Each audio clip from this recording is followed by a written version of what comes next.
இப்போ யாரை முன்னிலைப்படுத்துகிறான்? நான், என் மனைவி, என் மாமியார், என் சாப்பாடு, எதிர்காலம் எல்லாம் சொல்லுங்கள். தன்னை முன்னிலைப்படுத்தினான். தன்னை முன்னிலைப்படுத்தினவரையே நீ நம்மளை பார்த்து சிஸ்டர்னு சொல்கிறாங்களாம்மா, பெரிய பாக்கியம் இல்லையா? சிஸ்டர் எப்படி கூப்பிட்டுருவாங்க அந்த காலத்தில்? இப்படியே கூப்பிட்டுருப்பாங்க. நம்மளை பிரதர்ன்றாங்களே எவ்வளோ பெரிய பாக்கியம். நம்மளை ஐயான்றாங்களே எவ்வளோ பெரிய பாக்கியம். நம்ம அம்மான்னு சொல்கிறாங்களே எவ்வளோ பெரிய பாக்கியம். சொல்லுங்கள், உங்களை முன்னிலைப்படுத்தாதீங்க. உங்களை முன்னிலைப்படுத்தினாரே அவரை முன்னிலைப்படுத்துங்க. உங்கள் முன்னிலைப்படுத்த என்ன கிடைக்கும்? என்ன கிடைக்கும்? ஒன்றுமே கிடைக்காது. ஆனால் அவரை முன்னிலைப்படுத்தினா எல்லாமே பெருசாக இருக்கும். ஆமீன். அவரை முன்னிலைப்படுத்த பாருங்க. அவர் சொல்கிறாரு, என் ஆடுகளை மேய்ப்பாயாக.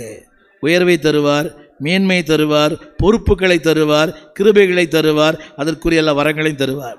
ஆடுகளை மெயின் சொல்கிறாரு. அப்போ கிருபையை கொடுத்துருக்க மாட்டாரா? தெரியாது நம்மளை பற்றி அவருக்கு.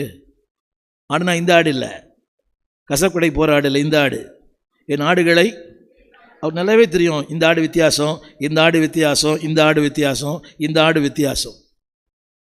அப்போ மேய்ப்பாயாகன்னு சொன்னவர் மேய்ப்பதற்குரிய எல்லா கிருபைகளையும் பொறுமைகளையும் வரங்களையும் வல்லமை அபிஷேகம் கொடுத்துருக்கிறார். ஆமேன்னு சொல்ல மாட்டீங்களா? ஆனால் தோற்று போனவன் தான். எல்லாம் எழுந்து சொல்லுங்கள், என்னை முன்னிலைப்படுத்த மாட்டேன்.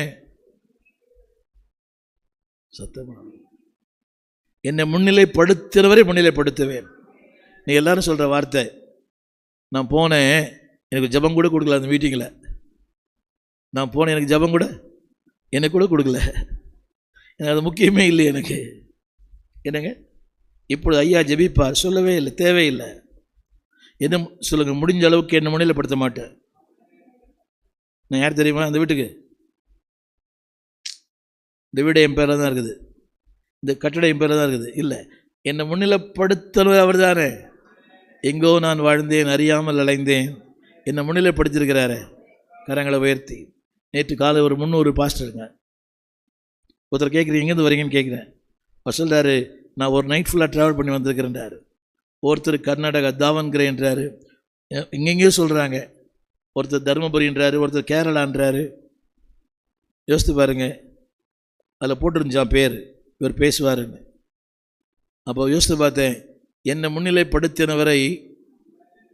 ஆமீன். கரங்களை உயர்த்தி எல்லாம் சொல்லுங்கள். முடிஞ்ச அளவுக்கு அவங்களுக்கு நன்மை கிடைக்கலாம், ஆனால் நம்மளோட வாழ்க்கை பாழாயிடும்.